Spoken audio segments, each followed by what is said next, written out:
ഞങ്ങളുടെ മേലും ലോകത്തിന്റെ മേലും കരുണയാവണമേ.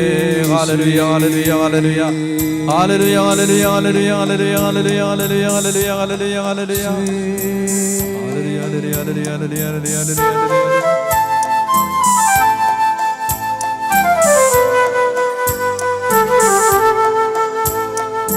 കരുണ തോന്നണേ എന്നിൽ, അലിവു തോന്നണേ.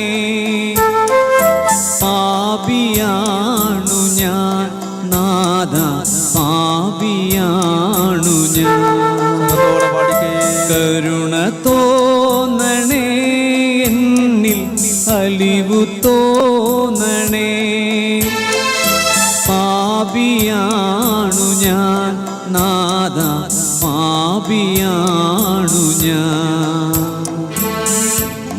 മേറും പാപത്താൽ ഭാരമേറും ജീവിതം, എണ്ണവറ്റിയ വിളക്കുമായി നീങ്ങിടുന്ന ജീവിതം. വീണുടഞ്ഞ മൺപാത്രമാണു ഞാൻ നാഥ, വീണ്ടുമൊരു ജനനം നൽകിയിടേണമേ നാഥ. കരുണ തോന്നണേ എന്നിൽ, അലിവു തോന്നണേ. പാപിയാണു ഞാൻ നാഥ, പാപിയാണു ഞാൻ. കരുണ തോന്നണേ എന്നിൽ, അലിവു തോന്നണേ. പാപിയാണു ഞാൻ നാഥ, പാപിയാണു ഞാൻ.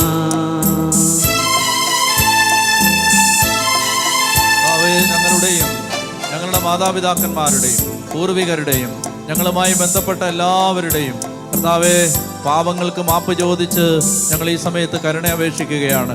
ദൈവമേ, അനുതാപം ആവശ്യമില്ല എന്ന് കരുതുന്ന, അനുദപിക്കാനാവാത്ത ഹൃദയങ്ങളുടെ പാപങ്ങൾക്ക് പരിഹാരമായി അങ്ങയുടെ കരുണ അപേക്ഷിച്ച് ഈ സമയത്ത് പ്രാർത്ഥിക്കുകയാണ്. എല്ലാ മക്കളെയും സമർപ്പിക്കാം. പ്രത്യേകിച്ച് വേദനയിലും ഭാരങ്ങളിലുമായിരിക്കുന്ന മക്കൾക്ക് വേണ്ടി കർത്താവിൻ്റെ കരുണ അപേക്ഷിച്ച് പ്രാർത്ഥിക്കാം.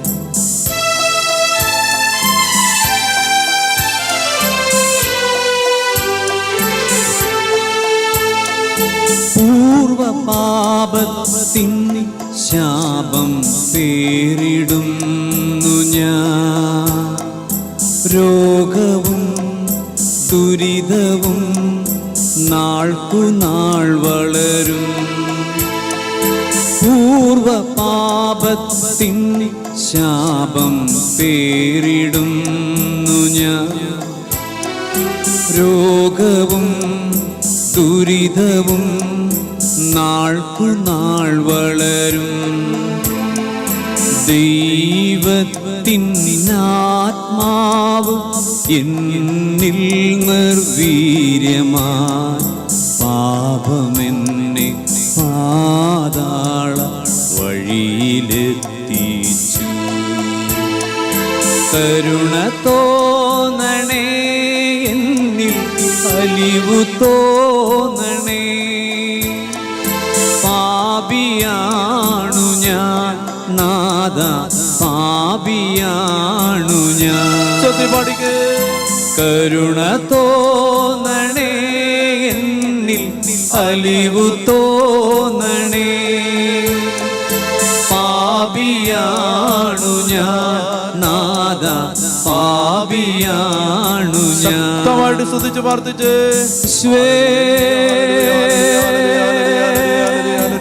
യേശുവേ,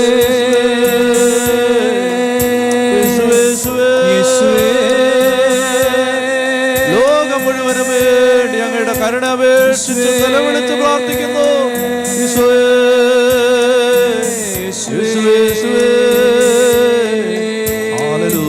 Hallelujah.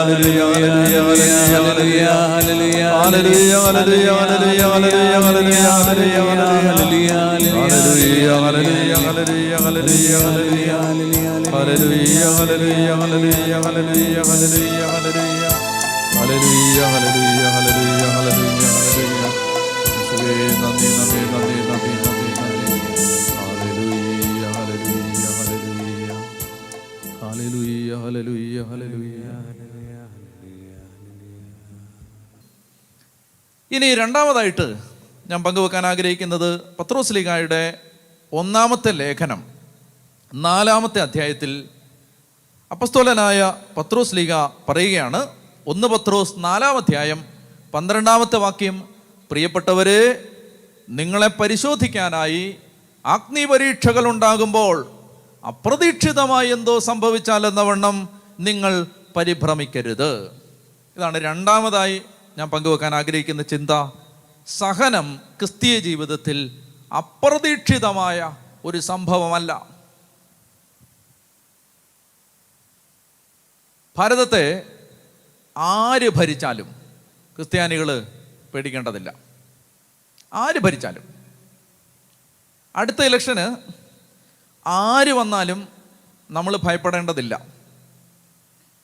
ലോകത്തെ ഏറ്റവും വലിയ ഏകാധിപതിയാണ് ഇനി ഭാരതത്തെ ഭരിക്കാൻ വരുന്നതെങ്കിലും ക്രിസ്ത്യാനികൾ പേടിക്കേണ്ടതില്ല. കാരണം എന്തെന്നറിയാമോ? ലോക ചരിത്രം കണ്ടിട്ടുള്ള ഏറ്റവും കിരാതന്മാരും നരാധമന്മാരും മൃഗത്തെക്കാൾ അധമവാസനയുള്ളവരുമായ പ്രപഞ്ചം ഇന്നോളം കണ്ടിട്ടുള്ള ഏറ്റവും കിരാതന്മാരായ ചക്രവർത്തിമാർ അഴിച്ചുവിട്ട ഉഗ്രപീഡനങ്ങളെ നേരിട്ടാണ് സഭ ഇവിടം വരെ എത്തിയത്. നമ്മൾ ആരെയും ഭയപ്പെടേണ്ട ആവശ്യമില്ല. നാളെ അധികാര കേന്ദ്രങ്ങളിൽ നിന്ന് നമുക്കെതിരെ വെല്ലുവിളി ഉണ്ടായ ഭയപ്പെടേണ്ട കാര്യമില്ല. കാരണം ഇതിനേക്കാൾ വലുത് കണ്ടിട്ടാണ് നമ്മൾ ഇവിടം വരെ എത്തിയത്. പത്രോസ്ലീഹ പറയുകയാണ്, നിങ്ങൾക്ക് സഹനം ഉണ്ടാകുമ്പോൾ നിങ്ങൾ അപ്രതീക്ഷിതമായി എന്തെങ്കിലും കണ്ടാൽ എന്ന വണ്ണം പരിഭ്രമിക്കരുത്. പ്രിയപ്പെട്ടവരെ, നിങ്ങളെ പരിശോധിക്കാനായി അഗ്നിപരീക്ഷകൾ ഉണ്ടാകുമ്പോൾ അപ്രതീക്ഷിതമായി എന്തോ സംഭവിച്ചാലെന്ന വണ്ണം നിങ്ങൾ പരിഭ്രമിക്കരുത്. എന്നിട്ട് അപ്പോസ്തലൻ പറയുകയാണ്, ക്രിസ്തുവിൻ്റെ പീഡകളിൽ നിങ്ങൾ പങ്കുകാരാകുന്നതിൽ ആഹ്ലാദിക്കണം. ഈ കാലത്ത് ജോലി നഷ്ടപ്പെട്ടവരുണ്ട്. ഈ കാലത്ത് വിദേശത്ത് നിന്ന് കണ്ണുനീരോടെ മടങ്ങിപ്പോരേണ്ടി വന്നവരുണ്ട്. ഈ കാലഘട്ടത്തിൽ പ്രിയപ്പെട്ടവരെ കാണാനാവാതെ നിരീക്ഷണ കേന്ദ്രങ്ങളിലെ നിസ്സഹായതകളിൽ അകപ്പെട്ടു പോയവരുണ്ട്. ഈ നാളുകളിൽ പ്രിയപ്പെട്ടവരെ മരണം മൂലം നഷ്ടപ്പെട്ടു പോയവരുണ്ട്. നാളെ ജീവിതത്തിൻ്റെ മുന്നോട്ടുള്ള ഗതി എന്താണെന്ന് യാതൊരു ധാരണയുമില്ലാത്ത വിധത്തിൽ അത്രമാത്രം ജീവിതം ഇരുട്ട് നിറഞ്ഞതായി കൺമുമ്പിൽ വെളിപ്പെട്ടു വന്നവർ ഉണ്ട്. കൈപ്പിടിയിലെത്തിയ സൗഭാഗ്യങ്ങൾ വിരൽത്തുമ്പിൽ നിന്ന് വഴുതി മാറിയവരുണ്ട്. കയ്യെത്തിപ്പിടിക്കാവുന്ന ഒരകലത്തിലേക്ക് പ്രതീക്ഷിച്ച് നാളുകളായി കാത്തിരുന്നത് പലതും വിരൽത്തുമ്പിൽ നിന്ന് വെള്ളം ഊർന്നു പോയതുപോലെ ഊർന്നു പോയവരുണ്ട്. ഈ നാളുകളിൽ ഞാൻ കണ്ടുമുട്ടിയ ജീവിതങ്ങളിൽ, എന്നെ ഫോൺ വിളിച്ച ജീവിതങ്ങളിൽ, പ്രാർത്ഥന ചോദിച്ച ജീവിതങ്ങളിൽ ഭൂരിപക്ഷം ജീവിതങ്ങളും കടുത്ത ഡിപ്രഷനും കടുത്ത മാനസിക വ്യഥയ്ക്കും ആത്മഹത്യാ ചിന്തകൾക്കും അടുത്ത് നിൽക്കുന്നവരായിരുന്നു. കൊറോണ നിരാശയുമായിട്ടാണ് വന്നത്. കോവിഡ്-19 വന്നത് ഒത്തിരി പേരെ അമിത ദുഃഖത്തിലും ആത്മഹത്യാ ചിന്തയിലും തള്ളിവിട്ടുകൊണ്ടാണ്. എന്നെ പലപ്പോഴും ഇത് അത്ഭുതപ്പെടുത്തി. ക്വാറന്റൈനിൽ നിരീക്ഷണത്തിലായിരുന്നവർ ആത്മഹത്യ ചെയ്യുന്നു. 70-75 വയസ്സുള്ള വീട്ടമ്മമാർ വീട്ടിൽ തൂങ്ങി മരിക്കുന്നു. കോവിഡ്-19 സ്ഥിരീകരിച്ച ചെറുപ്പക്കാർ ആത്മഹത്യ ചെയ്യുന്നു. തിരുവനന്തപുരം മെഡിക്കൽ കോളേജിൽ തന്നെ 2 പേര് സൂയിസൈഡ് ചെയ്തു. കൊറോണ നിരീക്ഷണത്തിലായിരുന്നവർ. എന്താണ് സംഭവിച്ചത്? അത് ഏതെങ്കിലും പെട്ടെന്നുണ്ടായ ഒരു മാനസിക വ്യഥയിൽ വന്നതാണെന്ന് ഞാൻ കരുതുന്നില്ല. അതായത് ഈ മഹാമാരിയുടെ ഒപ്പം അത്തരമൊരു പൈശാചികത കൂടി കടന്നു വരുന്നുണ്ട്. ജീവനെടുക്കാൻ പ്രേരിപ്പിക്കുന്ന എന്തോ ഒരു പൈശാചികത ഈ രോഗത്തിൻ്റെ പിന്നാമ്പുറങ്ങളിൽ എവിടെയോ മറഞ്ഞിരിപ്പുണ്ട്. വചനം പറയുകയാണ്, രോഗം ആർക്കും വരാം. പറയുന്ന എനിക്കും എന്നെ കേൾക്കുന്ന നിങ്ങൾക്കും നാളെ ആർക്കും ഇത് വരാം. ഇത് വന്നാൽ, അല്ലെങ്കിൽ ഈ മഹാമാരി കൊണ്ടുവന്ന് തന്ന ദുരിതങ്ങളുടെ, അത് വിളമ്പിത്തന്ന ദുരിതങ്ങളുടെ മുമ്പിൽ എന്ത് ചെയ്യണമെന്നറിയാതെ പകച്ചു നിൽക്കുന്നൊരവസ്ഥ ആർക്കും വരാം. എനിക്ക് നിങ്ങൾക്കും വരാം. അതിൽ നിന്ന് ആർക്കും ഒരു സുരക്ഷിതത്വം ഉണ്ടെന്ന് കരുതാൻ പറ്റുന്നൊരു കാലം അല്ലിത്. എങ്ങനെയും വരാം, ആരിലൂടെയും വരാം. അങ്ങനെ വരുമ്പോൾ, അങ്ങനെ വന്നാൽ ഏതെങ്കിലും തരത്തിൽ ഈ സഹനകാലങ്ങൾ നിങ്ങൾക്ക് കണ്ണുനീരണിയിക്കുന്ന അനുഭവങ്ങൾ തന്നിട്ടുണ്ടെങ്കിൽ അപ്പോസ്തലനായ പത്രോസ്ലീഹായിലൂടെ പരിശുദ്ധാത്മാവ് വെളിപ്പെടുത്തുകയാണ്, അപ്രതീക്ഷിതമായി എന്തോ സംഭവിച്ചാൽ എന്നവണ്ണം നിങ്ങൾ പരിഭ്രമിക്കരുത്. ക്രിസ്തുവിന്റെ പീഡകളിൽ നിങ്ങൾ പങ്കുകാരാവുന്നതിൽ ആഹ്ലാദിക്കണം. എന്നിട്ട് പറയുകയാണ്, അവൻ്റെ മഹത്വം വെളിപ്പെടുമ്പോൾ നിങ്ങൾ അത്യധികം ആഹ്ലാദിക്കും. ഞാനിനി കുറച്ച് സമയം കൊണ്ട് ഇതൊന്ന് നിങ്ങളോട് പങ്കുവെക്കാൻ ആഗ്രഹിക്കുകയാണ്. അവൻ്റെ മഹത്വം വെളിപ്പെടാനുള്ള വഴിയാണ് ഇത്. ചില വചനങ്ങൾ വേഗം നമ്മൾ വായിക്കുകയാണ്. 2 കൊരിന്തോസ് 3-ാം അധ്യായം. കൊരിന്തോസുകാർക്ക് പൗലോസ് ശ്ലീഹ എഴുതിയ 2-ാമത്തെ ലേഖനത്തിൻ്റെ 3-ാമത്തെ അധ്യായത്തിൽ 6 മുതലുള്ള വാക്യങ്ങൾ ഞാൻ വായിക്കുകയാണ്. 2 കൊരിന്തോസ് 3-ാം അധ്യായം 6 മുതൽ. അവിടുന്ന് നിങ്ങളെ എഴുതപ്പെട്ട നിയമത്താലല്ല, ആത്മാവിനാൽ പുതിയ ഉടമ്പടിയുടെ ശുശ്രൂഷകരാകുവാൻ യോഗ്യരാക്കിയിരിക്കുന്നു. എന്തെന്നാൽ എഴുതപ്പെട്ട നിയമം മൃതിപ്പെടുത്തുന്നു, എന്നാൽ ആത്മാവ് ജീവിപ്പിക്കുന്നു. കൽപ്പലകളിൽ എഴുതപ്പെട്ട മരണത്തിൻ്റെ നിയമം തേജസ്സിലാണ് നൽകപ്പെട്ടത്. ആ തേജസ് മങ്ങിക്കൊണ്ടിരുന്നപ്പോൾ പോലും ഇസ്രായേൽ ജനത്തിന് നോക്കാനാവാത്ത വിധം മോശയുടെ മുഖത്തെ ജ്വലിപ്പിച്ചു. അങ്ങനെയെങ്കിൽ ആത്മാവിൻ്റെ ശുശ്രൂഷ എത്രയേറെ തേജസ്സുറ്റതായിരിക്കും. എന്തുകൊണ്ടെന്നാൽ ശിക്ഷാവിധിയുടെ ശുശ്രൂഷ തേജോമയമായിരുന്നെങ്കിൽ നീതിയുടെ ശുശ്രൂഷ അതിനേക്കാൾ കൂടുതൽ തേജോമയമായിരിക്കണം. മങ്ങി മറഞ്ഞുപോയത് തേജസ്സുള്ളതായിരുന്നെങ്കിൽ നിലനിൽക്കുന്നത് തീർച്ചയായും അതിനേക്കാൾ തേജസ്സുള്ളതായിരിക്കണം. ഈദൃശമായ പ്രത്യാശ ഞങ്ങൾക്കുള്ളത് കൊണ്ട് ഞങ്ങൾ ധൈര്യമുള്ളവരാണ്. മങ്ങിക്കൊണ്ടിരുന്ന തേജസ്സിൻ്റെ തിരോധാനം ഇസ്രായേൽക്കാർ ദർശിക്കാതിരിക്കാൻ വേണ്ടി മുഖത്ത് മൂടുപടം ധരിച്ച മോശയെപ്പോലെ അല്ല ഞങ്ങൾ. 16-ാമത്തെ വാക്യം. എന്നാൽ ആരെങ്കിലും കർത്താവിലേക്ക് തിരിയുമ്പോൾ ആ മൂടുപടം നീക്കപ്പെടുന്നു. കർത്താവ് ആത്മാവാണ്, ആത്മാവുള്ളിടത്ത് സ്വാതന്ത്ര്യമുണ്ട്. കർത്താവിൻ്റെ മഹത്വം കണ്ണാടിയിലെന്ന പോലെ, കർത്താവിൻ്റെ മഹത്വം കണ്ണാടിയിലെന്ന പോലെ മൂടുപടമണിയാത്ത മുഖത്ത് പ്രതിഫലിക്കുന്ന നാം എല്ലാവരും അവിടുത്തെ സാദൃശ്യത്തിലേക്ക്, മഹത്വത്തിൽ നിന്ന് മഹത്വത്തിലേക്ക് രൂപാന്തരപ്പെട്ടുകൊണ്ടിരിക്കുകയാണ്. We are being transformed from glory to glory. നമ്മൾ മഹത്വത്തിൽ നിന്ന് മഹത്വത്തിലേക്ക് രൂപാന്തരപ്പെട്ടുകൊണ്ടിരിക്കുകയാണ്. ക്രിസ്തീയ ജീവിതം എന്ന് പറയുന്നത് പൗലോസ് ശ്ലീഹ താരതമ്യപ്പെടുത്തുകയാണ്. വളരെ നന്നായി ശ്രദ്ധിച്ചാൽ ഈ വചനം പിടികിട്ടും. ഇത് പിടികിട്ടിയാൽ നിങ്ങളിലൊരു മഹത്വം വെളിപ്പെടും. നന്നായി ശ്രദ്ധിച്ചാലേ ഇത് മനസ്സിലാവൂ. പൗലോസ് ശ്ലീഹ 2 തരം ജീവിതത്തെ കമ്പയർ ചെയ്യുകയാണ്. ഒന്നാമത്തെ ജീവിതം പഴയ നിയമ ജീവിതം, ഒന്നാമത്തെ ജീവിതം പഴയ ഉടമ്പടിയുടെ കീഴിലുള്ള ജീവിതം. ഒന്നാമത്തേത് മോശയിലൂടെ നൽകപ്പെട്ട പഴയ ഉടമ്പടിയുടെ കീഴിലുള്ള ജീവിതം. ആ ജീവിതത്തെക്കുറിച്ച് പൗലോസ് ശ്ലീഹ പറയുകയാണ്, ആ ജീവിതം തേജസ്സുള്ള ഒരു ജീവിതമായിരുന്നു, ഗ്ലോറിയുള്ള ഒരു ജീവിതമായിരുന്നു, മഹത്വം വെളിപ്പെട്ടൊരു ജീവിതമായിരുന്നു. പഴയ ഉടമ്പടി നിസാരമായിട്ട് കാണരുത്. അത് ദൈവ മഹത്വം വെളിപ്പെട്ട ജീവിതം. മോശയുടെ മുഖത്ത് ആ മഹത്വം വെളിപ്പെട്ടു.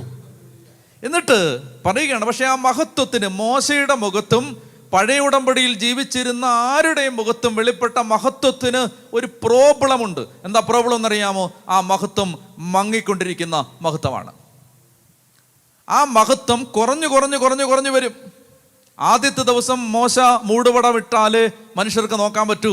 മഹത്വത്തിൻ്റെ ആ തേജസ് നിറഞ്ഞു നിൽക്കുകയാണ്. 2 ദിവസം കഴിയുമ്പോൾ അത് ഫെയ്ഡ് ചെയ്യും, പിന്നെ ഫെയ്ഡ് ചെയ്യും. 10 ദിവസം കഴിയുമ്പോൾ അത് ഇല്ലാതാവും. പഴയ ഉടമ്പടിയിലെ മനുഷ്യരുടെ മുഖത്ത് വെളിപ്പെട്ട മഹത്വത്തിൻ്റെ പ്രത്യേകത, ആ മഹത്വം ഫെയ്ഡ് ചെയ്യുന്ന മഹത്വമാണ്. അതിങ്ങനെ മങ്ങിക്കൊണ്ടിരിക്കുന്ന മഹത്വമാണ്. പക്ഷെ ആ മഹത്വത്തിൻ്റെ മുഖത്തേക്ക് പോലും ഇസ്രായേൽ ജനത്തിന് നോക്കാൻ പറ്റാത്ത വിധം അത്ര തേജസ്സുള്ളതായിരുന്നു മങ്ങിക്കൊണ്ടിരുന്ന മഹത്വം പോലും. എന്നിട്ട് പൗലോസ് ശ്ലീഹ പറയുകയാണ്, അങ്ങനെയാണെങ്കിൽ മരണത്തിൻ്റെ നിയമം അത്രമാത്രം തേജസ്സുള്ളതായിരുന്നെങ്കിൽ പുതിയ ഉടമ്പടിയുടെ കീഴിൽ ജീവിക്കുന്നവരുടെ മേൽ വെളിപ്പെടാൻ പോകുന്ന മഹത്വം അതിനേക്കാൾ എത്രയോ തേജസ്സുള്ളതായിരിക്കണം. എന്നിട്ട് പൗലോസ് ശ്ലീഹ പറയുകയാണ്, പുതിയ ഉടമ്പടിയുടെ കീഴിലുള്ളവരുടെ ജീവിതത്തിൽ വെളിപ്പെടാൻ പോകുന്ന മഹത്വത്തിൻ്റെ പ്രത്യേകത, ആ മഹത്വം മഹത്വത്തിൽ നിന്ന് മഹത്വത്തിലേക്ക് വളരുന്ന മഹത്വമാണ്. കുറയുന്ന തേജസ്സല്ല, കൂടുന്ന തേജസ്സാണത്. 10 കൊല്ലം മുമ്പ് നിങ്ങളെ കണ്ട ഒരാള് 10 കൊല്ലത്തിന് ശേഷം നിങ്ങളെ കാണുമ്പോൾ പറയും, 10 കൊല്ലം മുമ്പുള്ള ഗ്ലോറി അല്ല ഇയാൾക്ക് 10 കൊല്ലത്തിന് ശേഷമുള്ളത്. അതിങ്ങനെ കൂടി കൂടി കൂടി വരുന്ന മഹത്വമാണ്. ഫ്രം ഗ്ലോറി ടു ഗ്ലോറി, മഹത്വത്തിൽ നിന്ന് മഹത്വത്തിലേക്ക്. 2010 ഒരു ക്രിസ്ത്യാനിയെ കണ്ട ഒരാള് 2020 കണ്ടാൽ പറയണം 2010 വെളിപ്പെട്ടൊരു മഹത്വമല്ല ഇവന്റെ മുഖത്തുള്ളത്, 2020 ഇവന്റെ മുഖത്ത് നോക്കാൻ പറ്റാത്തതുപോലെ മഹത്വം. From glory to glory.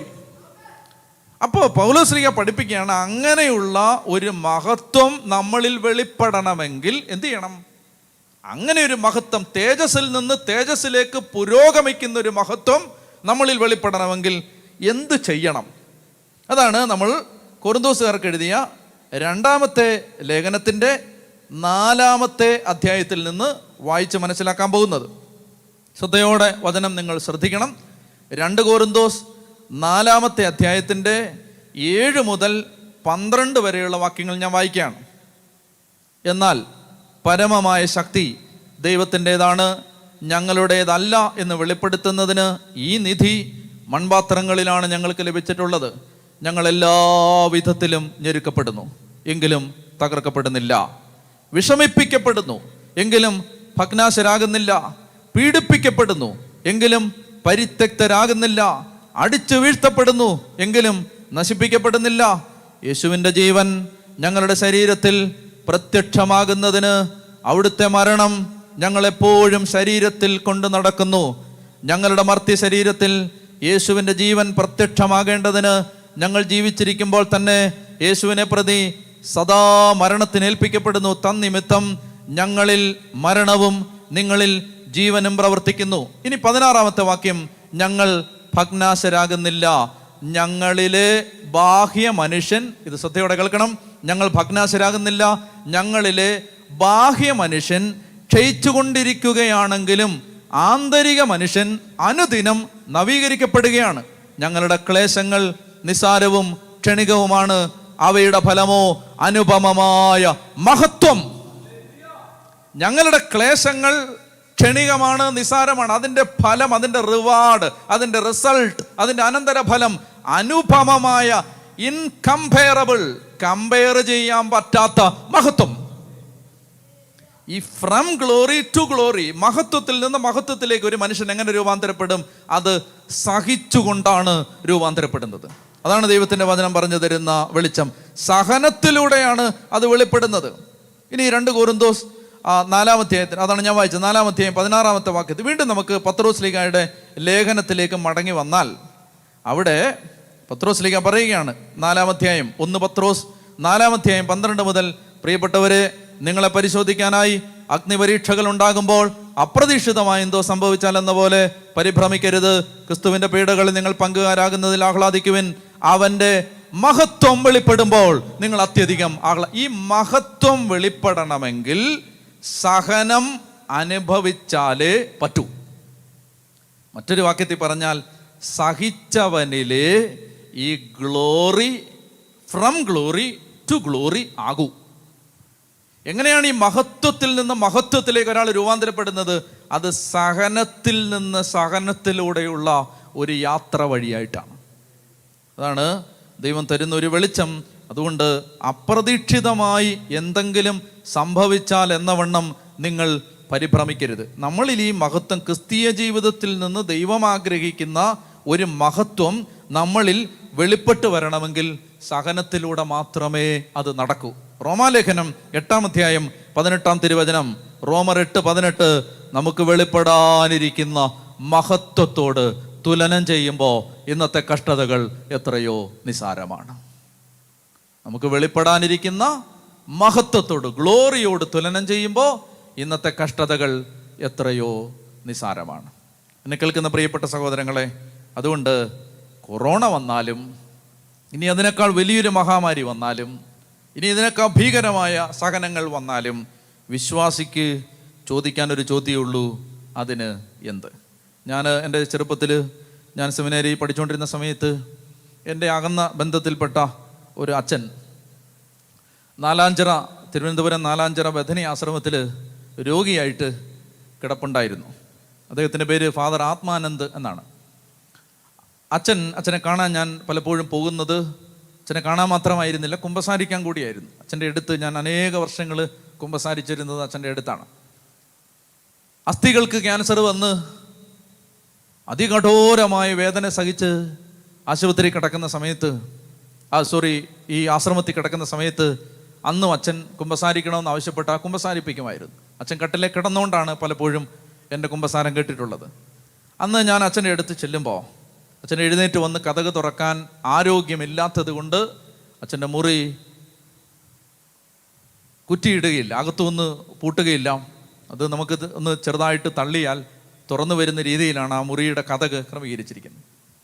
അപ്പം ഞാൻ അച്ഛൻ്റെ മുറിയുടെ വാതിൽക്ക് ചെന്നിട്ട് വന്നത് ഞാനാണെന്ന് അറിയുകയോ കയറി വരാൻ അച്ഛൻ പറയുമ്പോൾ ഈ കതക് പതുക്കെ തുറക്കുമ്പോൾ ആ കതകിൽ എഴുതി വച്ചിരുന്നൊരു വാചകം എല്ലാ ആഴ്ചയിലും കുമ്പസാരത്തിന് ചെല്ലുമ്പോൾ ഞാൻ വായിച്ചിട്ടുള്ളൊരു വാചകമാണ്.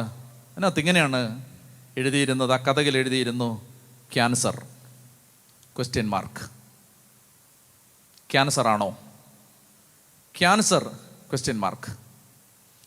അതിൻ്റെ അടിയിൽ അടുത്ത വാചകം യെസ്, അതെ. ക്യാൻസർ ആണോ? അതെ. അടുത്തത് സോ വാട്ട്? അടുത്ത സെന്റൻസ് ഇതാണ്, അതിന് എന്ത്? വിശുദ്ധനായ ഒരച്ഛൻ, സാത്വികനായ ഒരച്ഛൻ അസ്ഥികളെ കാർന്ന് തിന്നുന്ന അർബുദത്തിൻ്റെ വിഷരേണുക്കൾ അസ്ഥികളെ കൊത്തി തിന്നുകൊണ്ടിരുന്ന മാരക മഹാവേദന അനുഭവിച്ചുകൊണ്ടിരുന്ന സമയത്ത് തൻ്റെ മുറിയുടെ വാതിക്കൽ എഴുതി വെച്ചു ക്യാൻസർ ? Yes, so what? അതിനെന്ത്? So what? ഇന്ന് ലോകത്തിലെ ഭൂഖണ്ഡങ്ങളെ മുഴുവൻ പടർന്നു പിടിച്ചുകൊണ്ടിരിക്കുന്ന കൊറോണയെ നോക്കി, COVID-19 നോക്കി ക്രിസ്ത്യാനി പറയണം, COVID-19 yes, so what? So what? അതിന് ഞങ്ങൾക്ക് എന്ത്? അതിന് ഞങ്ങൾക്കെന്ത്? ക്ലേശമോ, ദുരിതമോ, പട്ടിണിയോ, പീഡനമോ, നഗ്നതയോ, ആപത്തോ, വാളോ, ഇക്കാലത്തുള്ളവയ്ക്കോ വരാനുള്ളവയ്ക്കോ, ദൂതന്മാർക്കോ, അധികാരങ്ങൾക്കോ, ശക്തികൾക്കോ, ആധിപത്യങ്ങൾക്കോ യേശുക്രിസ്തുവിലൂടെയുള്ള ദൈവസ്നേഹത്തിൽ നിന്ന് ഞങ്ങളെ മാറ്റാൻ പറ്റില്ലെന്ന് ഞങ്ങൾക്ക് ഉറപ്പ് ഉണ്ട്. എൻ്റെ പ്രിയപ്പെട്ട സഹോദരങ്ങളെ, ഇതായിരിക്കട്ടെ നമ്മുടെ ഹൃദയത്തെ നയിക്കുന്ന വചനത്തിൻ്റെ വെളിച്ചം. ദൈവം നമുക്ക് തരുന്ന പ്രോത്സാഹനമാണ് വചനം. അതുകൊണ്ട് നമ്മൾ ഇന്ന് ആരാധന നടത്തി പ്രാർത്ഥിക്കുമ്പോൾ തീർച്ചയായും ദൈവമേ, ഈ മഹാമാരിയിൽ നീ ഇടപെടണമെന്ന് തന്നെയാണ് നമ്മൾ പ്രാർത്ഥിക്കുന്നത്. പക്ഷേ വിശ്വാസി ഒരു പ്രതിസന്ധിയിലും തളരുന്ന ജനസിൽപ്പെട്ട ആള് അല്ല. നിങ്ങൾക്ക് വിശ്വാസിയെ ഞെരുക്കാം, പക്ഷേ തോൽപ്പിക്കാൻ പറ്റില്ല. നിങ്ങൾക്ക് വിശ്വാസിയെ പീഡിപ്പിക്കാം, ഞെരുക്കാം, തകർക്കാം, കൊല്ലാം, പക്ഷേ തോൽപ്പിക്കാൻ പറ്റില്ല. തോൽപ്പിക്കാൻ പറ്റാത്ത ഒരു വിശ്വാസത്തിൻ്റെ ശക്തി പ്രിയപ്പെട്ടവരെ ദൈവം ഈ നാളുകളിൽ നമുക്ക് തരട്ടെ എന്ന് ഞാൻ പ്രാർത്ഥിക്കുന്നു. നമുക്ക് ഏറ്റവും സ്നേഹത്തോടെ കർത്താവിനെ ആരാധിക്കണം, മഹത്വപ്പെടുത്തണം. നിങ്ങൾ ഈ വചനം കേട്ട് കർത്താവിൻ്റെ കൃപയിൽ ആയിരുന്നതിന് ദൈവനാമത്തിൽ ഞങ്ങൾ നന്ദി